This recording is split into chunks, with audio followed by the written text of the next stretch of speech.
U BIP-u nam stiže novi brand koji zapravo i nije novi brand, ali ćemo mi napraviti prve dojmove na neke njihove kultne proizvode. Za početak ćemo početi s očima i nanijet ću na kapak Revlon Color Stay korektor koji ćemo koristiti kao bazu za sjenilo. Ova ima odličan topli ton, što mi se na prvu odmah sviđa, gdje ćemo na taj način maknuti ovu boju mog kapka.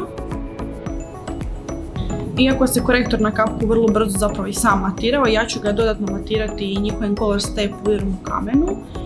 Boja mi se čini izvrsna i nanijet ću je lagano kistom. Imamo tu jednu malu paleticu koja je zapravo super za putovanja i smatram da će vam zapravo biti jako praktična. Ovo je u boji 900 Original.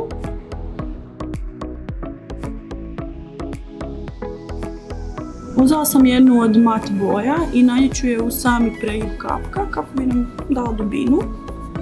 Drugu boju koju ću koristiti bit će ova najtamnija u paleti i nju ću nanijeti na sami rub mog kapka. Na samu sredinu kapka nanijet ću jednu od ovih sjajnih boja i nanijet ću je prstom jer mislim da prstom zapravo dobijemo najbolji efekt tih sjenila.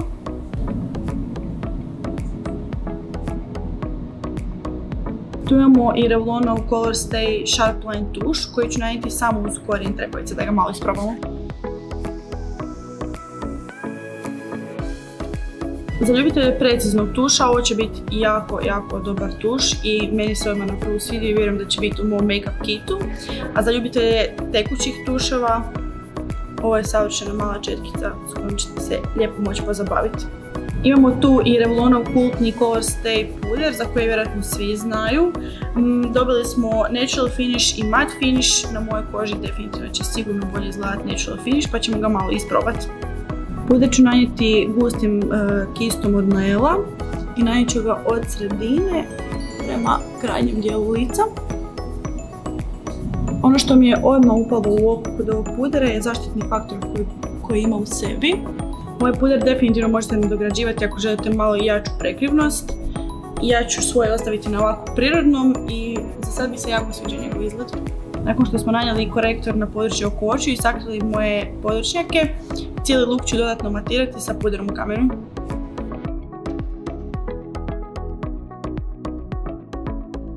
Za rumenilo ću se poslužiti ovim prekrasnim ružem koji može biti uvijek multifunkcionalan i ja ću ga staviti na usne i na obraze.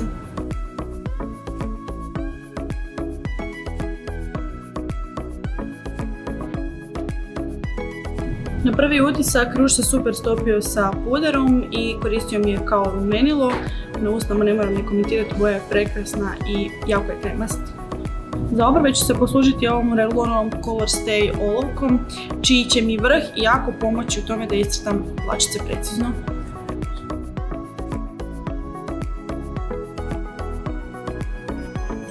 I za kraj naravno poseban touch u obliku maskare. Ja imam tu vodootpornu i ovu klasičnu silikonsku.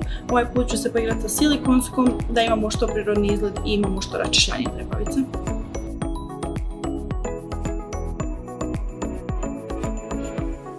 Ova So Fierce maskara zapravo je oduševljenje dana i moram priznati da ću je sigurno koristiti još.